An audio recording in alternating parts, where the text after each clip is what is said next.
नमस्कार. आपण ऐकत आहात समरलिखित कादंबरी मालेतील पहिली कादंबरी उर्मिला. एका अज्ञात एकांताचा मनस्वी प्रवास. भाग 1. मिथिला.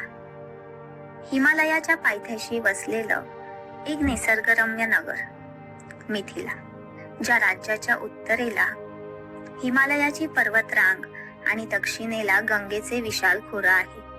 अशा विदेह देशाची राजधानी महान सम्राट इक्ष्वाकूंचे पुत्र निमी यांनी वसवलेल्या या विदेह देशाला निसर्ग सौंदर्याचे वरदान लाभले होते. या प्रदेशात ठिकठिकाणी विस्तीर्ण जलाशय होते. प्रत्येक सरोवराभोवती नानाविध वृक्ष दाटीवाटीने उभे होते. विशेष म्हणजे सर्व प्रजातींची झाडे निसर्गतः सुसूत्रतेने एका क्रमात उभी होती. एका प्रजातीचे झाड त्या विशिष्ट प्रजातीच्या झाडांची रांग सोडून इतर प्रजातींमध्ये दिसत नसे. पक्ष्यांच्या किलबिलाटाने वातावरण उल्हासित होत असे. वनातील प्राणी या सरोवराच्या काठी येऊन तहान भागवत असत. या प्रदेशात वर्षानुवर्ष मानवी वस्ती नव्हती. विदेह प्रदेशाच्या सभोवती अयोध्येसारखे बलाढ्य साम्राज्य असूनही विदेह प्रांत लौकिक अर्थाने विकसित झाला नव्हता. हा निसर्गरम्य प्रदेश त्याच्या लयबद्ध एकांतातच रमला होता.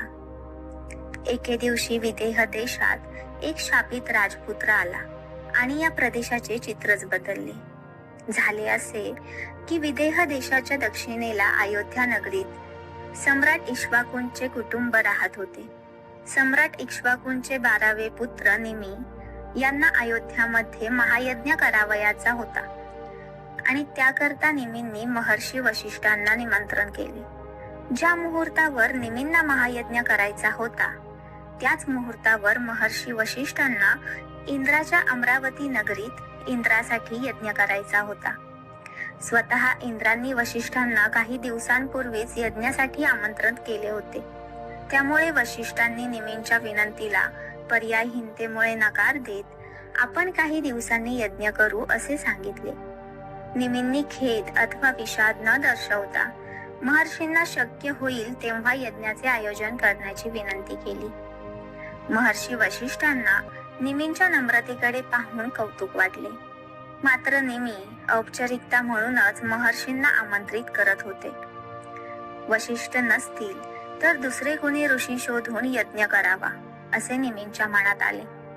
त्याप्रमाणे निमींनी अन्य आश्रमांतील ब्रह्मवृंदाला आमंत्रित करून यज्ञ केला. काही दिवसांनी महर्षी अयोध्येत परतले. मात्र त्यांच्या अनुपस्थितीतच यज्ञ पार पडल्याचे त्यांना समजले. क्रोधित होऊन वशिष्ठांनी निमींना शाप दिला आणि निमींना अयोध्या सोडून वनवासात जावे लागले. निमी अयोध्याच्या उत्तरेला विदेह प्रदेशातील वनांमध्ये निवास करू लागले. तिथले अद्वितीय नैसर्गिक सौंदर्य पाहून निमींना शापमुक्त झाल्यावर इथेच एका राज्याची स्थापना करावी असे वाटले. काही वर्षांनी शापमुक्त झाल्यावर निमींनी नवे राज्य निर्माण केले. त्यांचे पुत्र मिथी यांनी पुढे मिथिला ही राजधानी वसवली. अयोध्येतून आणि उत्तरेकडून अनेक जण मिथिलेत येऊ लागले. बघता बघता विदेह देशाची सीमा विस्तारू लागली. मिथिलेला एका भव्य नगरीचे स्वरूप प्राप्त झाले. मिथींचे पुत्र जनक हे पित्याहून पराक्रमी आणि कुशल राज्यकर्ता निपजले. ज्याप्रमाणे पहिल्या इंद्राच्या पराक्रमामुळे देवतांच्या राजाला कायम इंद्र ही उपाधी दिली जाते, आश्रम स्थापन करणाऱ्या ऋषींच्या कुळनामाचा गौरव म्हणून त्या आश्रमाच्या सर्व प्रमुखांना स्थापनकर्त्याचे कुळनाम दिले जाते. त्याचप्रमाणे मिथिलेच्या सर्व राजांनाही पुढे जनक म्हणून संबोधले जाऊ लागले. मिथिलेवर पुढे उदावसू, बृहद्रथ, सुधृती, स्वर्णरोमा आणि ऋस्वरोमा या अनेक बलाढ्य राजांनी राज्य केले. या राजांमुळे विदेह देशाला महाराजांचे स्वरूप प्राप्त झाले. शतकानुशतके असंख्य थोर महावीरांच्या परिश्रमानंतर उभे राहिलेले हे राज्य एका स्वयंवरामुळे पूर्णतः कोलमडेल असे कुणालाही वाटले नव्हते. मात्र ऋस्वरोमांचे पुत्र जनक यांच्या कार्यकाळात मिथिलेच्या सीमा विस्तारण्याऐवजी आकुंचित झाल्या. ह्या ऱ्हासाला काय कारणीभूत झाले? कशामुळे इतक्या बलाढ्य महाराज्यावर संकटांचे कृष्णनभ फिरू लागले? या अधःपाताचे कारण होते जनकांच्या मुलीचे स्वयंवर. मिथिलेचे राजे जनक आणि त्यांची पत्नी सुनयना यांना 2 कन्यारत्ने लाभली होती, सीता आणि उर्मिला. त्या दाम्पत्याने उर्मिलेच्या जन्मापूर्वी सीतेला दत्तक घेतले होते. सीतेला दत्तक घेण्यापूर्वी राजा जनक यांना अपत्य प्राप्ती झाली नव्हती.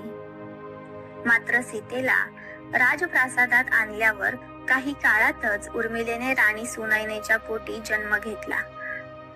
कित्येक वर्षांनी राजप्रासादात मुलीचा जन्म झाल्याने सर्वत्र आनंदोत्सव साजरा झाला. त्या दाम्पत्याने सीतेला दत्तक कन्या असल्याची जाणीव होऊ दिली नाही. तसेच उर्मिलेला पोटची मुलगी असल्याने झुकते मापही दिले नाही.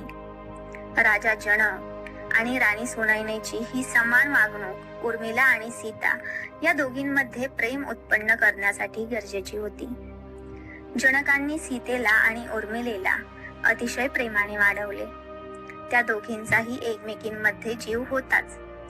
त्यांच्यासह राजा जनकांचे बंधू राजकुमार कुशध्वज यांच्या 2 मुली मांडवी आणि श्रुतकीर्ती या सुद्धा राजप्रासादात होत्या. चौघींमध्ये विलक्षण स्नेह होता. सीता आणि उर्मिला या दोघींची नाते सामान्य बहिणींच्या नात्यांपेक्षा वेगळे होते. सीता आणि उर्मिला या दोघींचे नाते सामान्य बहिणींच्या नात्यापेक्षा वेगळे होते. त्या बहिणी होत्याच, मात्र एकमेकींच्या मैत्रिणीही होत्या. उर्मिला सुनयनेच्या पोटची आणि सीता ही मानलेली मुलगी होती. दोघींची माता एकच होती, पण दोघी एकाच मातेच्या गर्भात वाढल्या नव्हत्या. सीता ही वयाने मोठी होती, मात्र महाराणींच्या पोटी जन्म घेणारी कन्या असल्याने उर्मिलेचा सर्व सुखांवर पहिला अधिकार होता. तरीही मनात अहंकाराचा लवलेश न बाळगता एकमेकींवर प्रेम असणे हे त्यांच्या नात्याचे खरे वैशिष्ट्य होते. सीता ही दत्तक असली तरी ज्येष्ठ असल्याने मैथिली हे नाव सीतेला दिले गेले. उर्मिला ही मिथिलेच्या राजाची एकमेव राजकन्या असूनही मैथिली हे नाव सीतेला मिळाल्यानंतर उर्मिलेच्या मनात मत्सर उत्पन्न झाला नाही. सख्या भावंडांमध्येही मत्सर वृत्ती असण्याची शक्यता असते. कोणी एक पुढे गेला की दुसऱ्याला त्याचा हेवा वाटू लागतो. पण उर्मिलेचे मन विशाल होते. सीता दत्तक असूनही तिला मिळालेले सर्व अधिकार उर्मिलेने नाकारले नाही. उर्मिलेचे हे वर्तन निखळ मैत्रीला शोभणारे होते. त्या दोघींमध्ये कोणताही स्वार्थ नव्हता किंवा मत्सर नव्हता. सीतेने तिला मिळालेले अधिकार वापरून स्वतःचे वर्चस्व दाखवण्याचा प्रयत्न केला नाहीच. उलट उर्मिलेला तिच्या जीवनाचा अविभाज्य भाग मानले. या दोघींचा स्नेहभाव पाहून जनकांना आणि सुनयनेलाही धन्यता वाटत असे. या दोघी कधी लहानच्या मोठ्या झाल्या हे जनकांना किंवा सुनयनेला कळालेही नाही. आता काही दिवसच आपल्याला मिथिलेच्या राजप्रासादात राहायचे आहे हे उर्मिला आणि सीतेलाही ठाऊक होते. त्यांच्या विवाहाबाबत मिथिलेच्या घराघरात चर्चा रंगू लागली होती. उर्मिला आणि सीताही मिथिलेच्या राजप्रासादात बसून भविष्याबाबत नानाविध कल्पना रंगवत होत्या. दोघी विवाह योग्य वयात येताच राणी सुनयनाही अधूनमधून विवाहाचा विषय काढत होत्या व पुढील जीवनाबाबत मुलींशी बोलत होत्या. मात्र राजा जनकांना राजकारभारातून फारशी सवड मिळत नसे. गेल्या काही मासात तर कुटुंबातील चौघ एकत्र बसून विविध विषयांवर मनसोक्त बोलले आहेत असंही झालं नव्हतं. यामुळे एके दिवशी सीता जनकांवर रुसली आणि दास-दास्यांमार्फत महाराज जनकांना ती रुसल्याचे समजावे म्हणून तिने क्रोध वर्षावही केला. वडिलांसह गेल्या काही दिवसांत फारसे बोलणे झाले नाही म्हणूनच नव्हे, तर विवाहाला काहीच दिवस शिल्लक असूनही जनक मुलींसमवेत वेळ व्यतीत करत नव्हते म्हणून सीता अधिक रुसली होती. सीता रुसल्याचे कळाल्यावर जनकांना वाटले की सीता केवळ वनविहाराचा हट्ट पूर्ण न झाल्याने रुसली आहे. सीता वनविहाराच्या निमित्ताने विवाहापूर्वी वडिलांसमवेत अधिकाधिक वेळ व्यतीत करू इच्छिते. हे त्यांनी अद्याप ओळखले नव्हते. तिच्या रुसण्यामागे विवाहाचा विचार दडला होता याची जनकांना कल्पना सुद्धा नव्हती.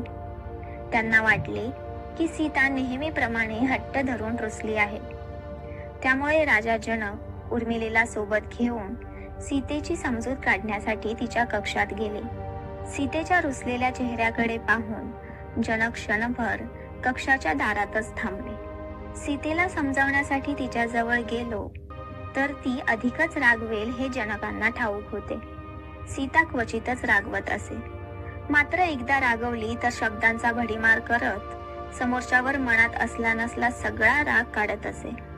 त्यामुळे तिला प्रत्यक्ष समजावण्यापेक्षा आपण सीतेच्या रागापासून अगदी अनभिज्ञ आहोत आणि मुलीशी सहज बोलण्यासाठी आलो आहोत असे नाट्य करण्याचे जनकांनी ठरवले.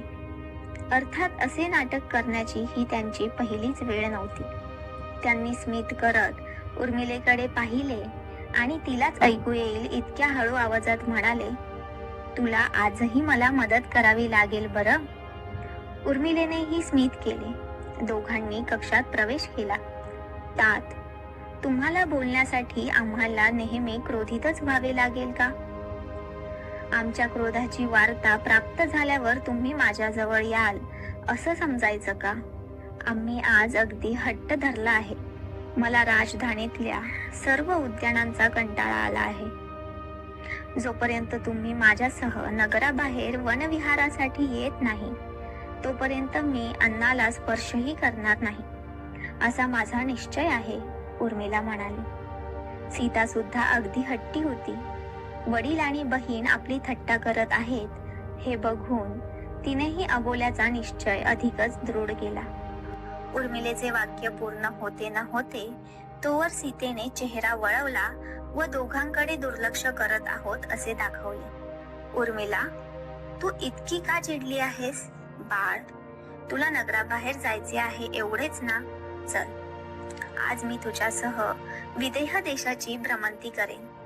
पण तुझी बहीण काही बोलत नाही असं दिसतं. तिची सोबत तुला हवीच असेल ना? उर्मिलेचे नाव घेत तात्पुरते मौनव्रत घेणाऱ्या सीतेला उद्देशून राजा जनक म्हणाले, तात, आम्ही एकत्र तुमच्यावर क्रोधित होण्याचा निश्चय केला होता. मात्र ताई तर आता माझ्याशीही बोलत नाही. मी सुद्धा काय करणार? असो, आता मी मोठी झाले आहे. मला एकच बहीण असली तरी पुष्कळ मैत्रिणी आहेत. त्यामुळे आता मला बहिणीसह सगळीकडे फिरण्याची सवय राहिली नाही.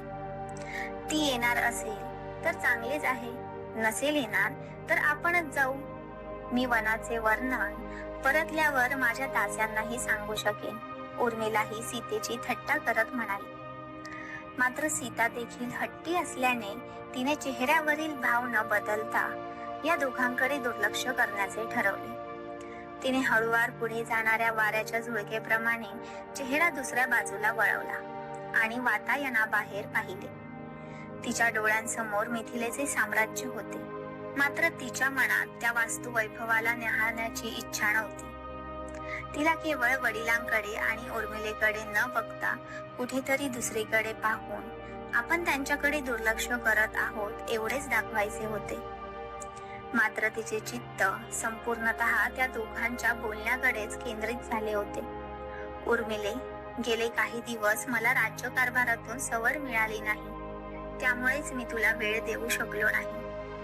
राजा जनक अप्रत्यक्षपणे सीतेला समजावण्याचा प्रयत्न करत होते. उर्मिलेचे नाव घेऊन आपल्याशी संवाद साधण्याचा प्रयत्न होत आहे हे लक्षात आल्याने सीतेच्या मुखातूनही दोन शब्द नकळतच बाहेर पडले. काही दिवस?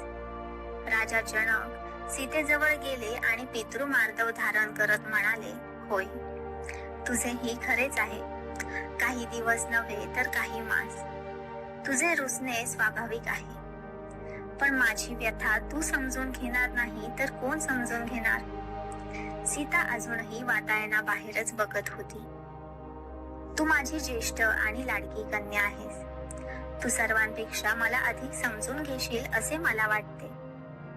त्यामुळे मी तुझ्या मागण्यांकडे नकळत दुर्लक्ष करून तुला दुखावले असेल. जनकांनी उर्मिलेला आपण सीतेची तात्पुरती समजूत घालवण्याकरता हे सर्व म्हणत आहोत, त्यामुळे तू काही बोलू नकोस, असे डोळ्यांनीच खूण करत सांगितले. तू असा हट्ट धरलास तर उद्या ही धाकटी उर्मिलाही तुझ्याप्रमाणेच हट्ट धरेल. आज मला तुला तरी समजावता येईल, मात्र उद्या उर्मिलेसारख्या धाकट्या मुलीला मला समजावता येणार नाही, कारण ती अजून एवढी समजूतदार नाही. त्यामुळे आता रुसवा सोड पाहू. मी आता तुझ्यासह वैदेह देशाची भ्रमंती करण्यास तयार आहे बघ. सीतेला वडिलांवर दीर्घकाळ रागवणे शक्य नव्हते. बालपणी सर्व हट्ट पुरवणाऱ्या जनकांवर रुसणे सीतेलाच मानवले नाही. तिने लगेचच वडिलांच्या डोळ्यात पाहिले व ती म्हणाली, तुम्ही आमच्यासह वेळ व्यतीत करणार असाल तर माझ्याकडे रुसण्याचे कोणतेही कारण नाही. सीता शय्यासनाजवळ गेली. जनकांच्या आणि उर्मिलेच्या समोर मनातील व्यथा मांडणे तिला अत्यंत अवघड झाले होते, कारण ते दोघेही तिच्या त्याच व्यथेचे वाटेकरी होते. जनकांना सीता अजूनही बालसुलभ हट्ट धरत देशाटनाची इच्छा धरून आहे असे वाटत होते, मात्र सीतेच्या दुःखाचे कारण वेगळेच होते. ते अजूनही जनकांच्या लक्षात आले नव्हते. सीतेजवळ जाऊन जनकांनी पुन्हा विचारले, बाळ, तुझ्या चेहऱ्यावर अजूनही आनंदाची रेषा उमटली नाही. या निराशेमागे काय कारण आहे? मी तुझ्यासह देशाटन करणार आहे हे कळूनही तू का दुखी आहेस? सीतेने तिचे डोळे पुसले. डोळ्यात आलेले पाणी वरचेवर टिपत ती म्हणाली, तात, एका क्षुल्लक देशाटनाकरिता मी इतकी दुःखी होईल असे तुम्हाला वाटते का? गेले काही मास तुमचा अधिक सहवास लाभला नाही, म्हणून हा रुसवा आहे. यापुढे किती काळ मी या प्रासादात तुमची धावपळ बघू शकेन? तारुण्य ही अतिशय रम्य वेळ आहे असे सर्व म्हणतात, मात्र या रम्य काळात मला तुमच्यापासून न जाणे किती योजन दूर राहावे लागेल. या विचाराने मन दुःखी होतं. सीतेच्या उद्गारांनी जनकांचे मन अतिशय भावविवश झाले. सीतेच्या मनोव्यथेचे दर्शन घडताच त्यांच्या डोळ्यांमध्येही दुःखाचे दव साचू लागले. हातांना कंप सुटला. सीतेच्या पाठोपाठ उर्मिलाही म्हणाली, ताईच्या मागोमाग मी सुद्धा या प्रसादापासून दूर एखाद्या राज्यात जाईल. तिथे महाराणी होण्याचे सुख प्राप्त झाले तरी मिथिलेपासून दूर राहण्याचे दुःख कायम मनात सलत राहील. तात, जगाची ही अशी क्रूर रीत का आहे? राजा जनक भाऊक स्वरात म्हणाले, पुत्री, या जगाची रीत कुणी आणि का रचली या प्रश्नाचे उत्तर माझ्याकडे नाही. ही रीत क्रूर आहे, मात्र पूर्वजांनी काही विचार करूनच या रचनेची निर्मिती केली असेल. त्यांना सुद्धा कन्येला दुसऱ्याच्या हाती सोपवताना वेदना झाल्या असतील, मात्र या परंपरेची आवश्यकता ओळखून त्यांनी मनावर दगड ठेवला असेल. ही रीत उपयोग शून्य असती तर जगात सर्वत्र तिला मान्यता मिळालीच नसती. आपल्याकडे तिचा स्वीकार करण्याशिवाय काय पर्याय आहे? तुम्ही दोघी दुःखी झालात तर माझे राज्यकारभारात मुळीच लक्ष लागणार नाही. तुमच्या डोळ्यातले अश्रू मी कसे पाहू? अश्रूंच्या विळख्यात अडकलेल्या हुंदक्याला आनंदाच्या खोट्या आशेने चिरडून मुलीचा निरोप घेणारी व्यक्ती म्हणजे पिता. मुलीच्या तारुण्याला आरंभ होताच हे कालचे तान्हे बाळ आता कुणाच्या तरी दुसऱ्याच्या घरी नांदण्यास जाणार आहे ही भावना पित्याच्या मनात घर करते. त्यामुळे कितीही इच्छा झाली तरी पिता मुलीमध्ये मन गुंतवण्यास घाबरतो.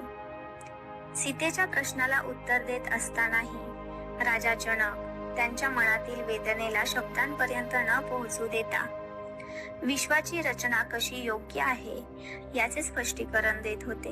विरहाचा विषय टाळत होते. जनकांच्या मनात मुलींच्या भविष्याची चिंता नव्हती का? अवश्य होती. इतर पित्यांपेक्षा अधिकच होती, कारण एका सामान्य पित्यापेक्षा एका राजाला अत्यंत आव्हानात्मक प्रसंगांना सामोरे जावे लागते. राजकुळातील व्यक्तींचा विवाह होताना केवळ दोन व्यक्ती एकत्र येत नसतात, तर दोन राष्ट्रांचे सख्य जुळत असते. त्यामध्ये बिघाड झाला तर आपल्या मुलीचे काय होईल या कल्पनेनेही राजाचे मन अस्वस्थ होते. जनकही या अस्वस्थतेला अपवाद नव्हते. त्यांना उलट सीतेची अधिक चिंता होती, कारण सीता ही कोणी सामान्य युवती नव्हती. सीता ही नियतीने जनकांना दिलेली रमणीय आणि सुंदर भेट होती. तिचे पितृत्व जनकांना लौकिक अर्थाने लाभले नसले तरी सीता ही जनकांकरता जीव की प्राण होती. का कुणास ठाऊक, मात्र सीतेच्या डोळ्यात अश्रू पाहून जनकांना सीतेचे बालपण आठवू लागले. मात्र उर्मिलेच्या वाक्यामुळे त्यांनी पुन्हा वर्तमानात प्रवेश केला. तात, तुम्हाला आमच्या डोळ्यातील अश्रू बघवत नाहीत, मात्र तुम्ही तुमचे अश्रू सदैव लपवता. त्याचे काय? तुम्ही आमच्या समोर कधीही तुमची मनोव्यथा सांगत नाही. जनकांना अश्रू अनावर झाले. तुमचे हित पाहून मला सदैव आनंदच होईल, असे म्हणत जनक कक्षातून बाहेर पडले व महाराणी सुनयनांच्या कक्षाकडे निघाले. सीतेला प्रथम पाहिले तो क्षण वारंवार त्यांच्या डोळ्यासमोर येत होता व तिच्या विवाहानंतर होणाऱ्या विरहाच्या कल्पनेमुळे त्यांच्या डोळ्यातून अश्रू तरळले. पुढे काय झाले हे आपण दुसऱ्या भागात पाहूयात. तोपर्यंत तुम्हाला उर्मिलेचा पहिला भाग आवडला असेल तर लाईक करा आणि आपल्या चॅनलला सबस्क्राईब करायला विसरू नका. धन्यवाद.